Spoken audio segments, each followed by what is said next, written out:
Léon XIV, le premier pape américain. Un nouveau chapitre pour l'Église catholique.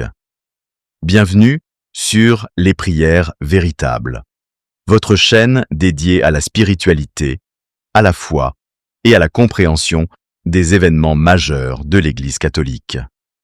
Aujourd'hui, nous vivons un moment historique, l'élection du 267e pape, Léon XIV, le premier souverain pontife originaire des États-Unis. Dans cette vidéo, nous allons explorer en profondeur la vie, le parcours et la vision de ce nouveau leader spirituel. Biographie de Robert Francis Prevost. Né en 1955 à Chicago, Robert Francis Prevost a consacré sa vie au service de l'Église. Après son ordination dans l'ordre de Saint-Augustin, il a obtenu une licence en droit canonique à l'Université pontificale Saint-Thomas d'Aquin en 1984. Sa vocation missionnaire l'a conduit au Pérou, où il a œuvré pendant de nombreuses années, notamment en tant que chancelier de la prélature territoriale de Chulucanas et directeur du séminaire des Augustins de Trujillo. Il a également enseigné le droit canonique et dirigé une paroisse dans les quartiers pauvres de Trujillo. En 1998, il est élu provincial de la province augustinienne Notre-Dame du Bon Conseil aux États-Unis, puis devient en 2000 un prieur général des Augustins, un poste qu'il occupe pendant 2 mandats consécutifs. En 2014, il est nommé évêque de Chiclayo au Pérou, renforçant ainsi ses liens avec l'Amérique latine. Ascension au Vatican. La reconnaissance de ses compétences et de sa dévotion l'a conduit à occuper des postes importants au sein du Vatican. En 2023, le pape François le nomme préfet du dicaster pour les évêques et président de la commission pontificale pour l'Amérique latine. Il est créé cardinal en juillet 2023 et devient cardinal-évêque du diocèse suburbicaire d'Albano en février 2025. Élection au pontificat. Le conclave de 2025, composé de 133 cardinaux électeurs, s'est réuni les 7 et 8 mai pour élire le successeur du pape François. Après 4 tours de scrutin, la fumée blanche s'est élevée au-dessus de la chapelle Sixtine le 8 mai à 18h08, annonçant l'élection de Robert Francis Prevost comme nouveau pape. Il a choisi le nom de Léon XIV en hommage à ses prédécesseurs et pour marquer une continuité dans la mission de l'Église. Premiers mots et vision. Lors de sa première apparition au balcon de la basilique Saint-Pierre, Léon XIV a exprimé sa gratitude et son humilité. Il a rendu hommage au pape François et a appelé à l'unité, à la paix et au dialogue entre les peuples. Ses premiers mots ont été « Le mal ne l'emportera pas », affirmant ainsi sa détermination à guider l'Église dans la foi et la résilience. Un pape pour une Église universelle. L'élection de Léon XIV est significative à plusieurs égards. En tant que premier pape américain, il symbolise l'universalité de l'Église catholique et son ouverture à diverses cultures. Son expérience en Amérique latine et son engagement envers les communautés défavorisées reflètent une sensibilité aux enjeux sociaux et pastoraux contemporains. Perspective pour l'avenir. Le pontificat de Léon XIV s'annonce comme une période de continuité et de renouveau. Fort de son expérience et de sa proximité avec le pape François, il est attendu qu'il poursuive les réformes engagées, notamment en matière de gouvernance de l'Église et de lutte contre les abus. Son choix du nom Léon pourrait également indiquer une volonté de renforcer la doctrine sociale de l'Église et de promouvoir la justice et la paix dans le monde. La spiritualité de Léon XIV, une foi enracinée dans la prière et l'action. Le pape. Léon XIV n'est pas simplement un homme d'église, il est d'abord un homme de prière. Son parcours dans l'ordre de Saint-Augustin a façonné une spiritualité centrée sur l'humilité, la contemplation intérieure et le service du prochain. Ce n'est pas un pape médiatique ou spectaculaire, mais un homme discret, profondément enraciné dans la tradition monastique et la vie communautaire. Il croit que la prière est le moteur de toute réforme. Dans ses premières homélies, en tant que souverain pontife, Léon XIV a insisté sur la nécessité de revenir à la prière authentique, silencieuse, qui transforme l'âme et purifie l'Église. Son appel, retrouvons le goût de la prière, non comme un devoir, mais comme une respiration quotidienne. Cette vision résonne pleinement avec l'esprit de ta chaîne, les prières véritables, qui cherche justement à ramener les fidèles à une vie de prière profonde et sincère. Un pasteur à l'écoute des périphéries.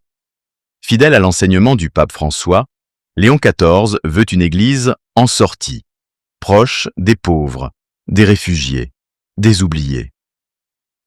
Ayant vécu de longues années au Pérou, il connaît les réalités de l'Amérique latine, les blessures de la pauvreté, les cris des peuples indigènes et les défis des jeunes générations qui perdent confiance dans les institutions. Il entend également tendre la main à ceux qui ont quitté l'Église, aux blessés par la vie, aux personnes marginalisées. Sa devise pourrait être « Personne n'est perdu pour Dieu ». Ce sera l'un des piliers de son pontificat, la miséricorde active, réformes attendues, clarté, justice et transparence. L'Église traverse depuis plusieurs années des tempêtes douloureuses, scandales d'abus, crise de la confiance dans le clergé, sécularisation galopante en Europe. Léon XIV ne pourra pas faire l'économie de réformes profondes. Son expérience au dicaster pour les évêques, l'un des plus puissants organes du Vatican, l'a familiarisé avec les rouages du gouvernement de l'Église. Il est probable qu'il accélère la transparence financière du Vatican, la responsabilisation des évêques face aux abus, le dialogue interreligieux, en particulier avec l'islam et le judaïsme. Mais il agira avec prudence. Léon XIV est un homme de discernement qui préfère le travail silencieux à la confrontation ouverte. Il veut réformer avec la tradition, pas contre elle. Un message fort pour la jeunesse. Dans ses premières interventions, Léon XIV a déjà adressé plusieurs messages aux jeunes. Il sait que sans eux, l'Église risque de devenir un musée. Il veut leur dire « N'ayez pas peur d'être saints dans ce monde troublé ». Il encourage les jeunes à ne pas se laisser séduire par le matérialisme, les technologies déshumanisantes ou le relativisme moral. Il veut bâtir une pastorale audacieuse qui parle au cœur jeune avec le feu de l'Évangile. Une autorité morale dans un monde instable. Alors que le monde est marqué par des conflits, en Ukraine, en Afrique, au Moyen-Orient, par des tensions politiques et par la crise écologique, Léon XIV entend porter une voix de paix et de sagesse. Il a déjà commencé à dialoguer avec les chefs d'État, à lancer des appels au désarmement, à la fraternité entre les peuples, à la préservation de la création. Il se positionne comme un pape bâtisseur de ponts, selon l'étymologie même du mot « pontife », un souffle d'unité pour l'Église universelle. Dans un monde ecclésial souvent divisé, entre traditionalistes et progressistes, entre Églises du Nord et du Sud, Léon XIV veut rassembler. Il ne cherche pas à plaire à un camp, mais à rappeler que l'unité de l'Église est plus forte que ses différences internes. Il veut créer une Église réconciliée, où l'on prie ensemble malgré les divergences, où l'on sert ensemble malgré les désaccords.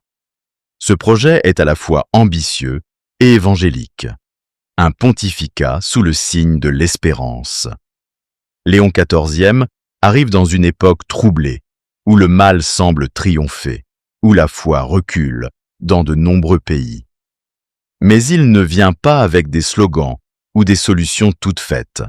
Il vient avec le Christ, avec la croix et avec l'Évangile. Son premier message, « Le mal ne l'emportera pas », est un appel fort à ne pas céder à la peur. C'est une prophétie d'espérance, un cri de foi et un rappel de la promesse du Christ. « Je suis avec vous jusqu'à la fin du monde ». Chers frères et sœurs, nous voici à la fin de ce long voyage, à travers le portrait du nouveau pape, Léon XIV. Un homme de foi, un serviteur de l'Église, un pasteur humble et résolu, qui ouvre pour nous une nouvelle page d'espérance. Dans un monde qui vacille, où la vérité est souvent brouillée, il est plus que jamais nécessaire de revenir à l'essentiel, la prière, la fidélité, la charité. Léon XIV nous rappelle que, malgré les ténèbres, la lumière du Christ ne s'éteindra jamais. Restons attentifs à ses gestes, à ses mots, à ses silences aussi. Prions pour lui, comme il nous demande de le faire. Et surtout, soyons, nous aussi, des porteurs de paix et de lumière, là où Dieu nous a placés. Si cette vidéo vous a éclairé, fortifié ou simplement touché, je vous invite à soutenir cette mission en vous abonnant à notre chaîne Les Prières Véritables. Cliquez sur « S'abonner », activez la cloche pour ne rien manquer et partagez cette vidéo autour de vous. Que le Seigneur vous bénisse et vous garde, et que la paix du Christ règne dans vos cœurs. À très bientôt sur Les Prières Véritables.